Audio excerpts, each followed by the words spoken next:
শাড়ি পরা শিখো। সব হলো।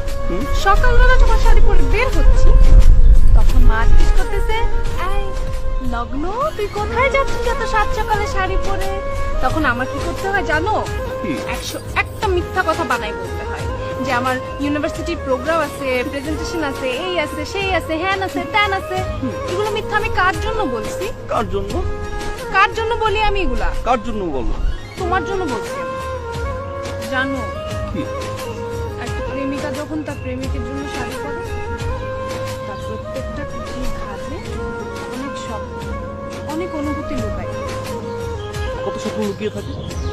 তোমার মতো গাধা এগুলো বুঝবে না, জানতেও পারবে না।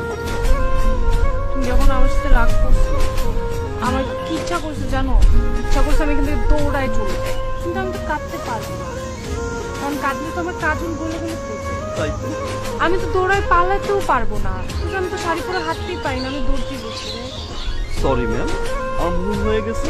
আমি বুঝতে পারিনি যে যখন কোনো প্রেমিকা শাড়ি পরবে তখন বয়ফ্রেন্ড ভুলেও রাগ করা যাবে না, তাহলে মহা পাপ, তাই না? তো এখন আপনার জন্য আমি কি করতে পারি? অনেক ভালোবাসবা, ইচ্ছা মতো ভালোবাসবা, বেশি করে ভালোবাসবা, বুঝছো? হুম। আর দাঁড়াইছো কেন? আমাকে জড়ায় ধরো। আর শুনো, আমি যখন শাড়ি পরবো আমার সাথে একদম রাগ করবো না।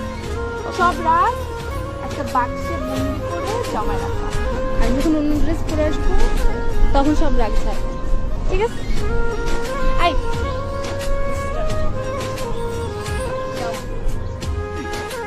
তোমাকে সকালবেলা কেন ঘুম থেকে উঠাইছি আমি?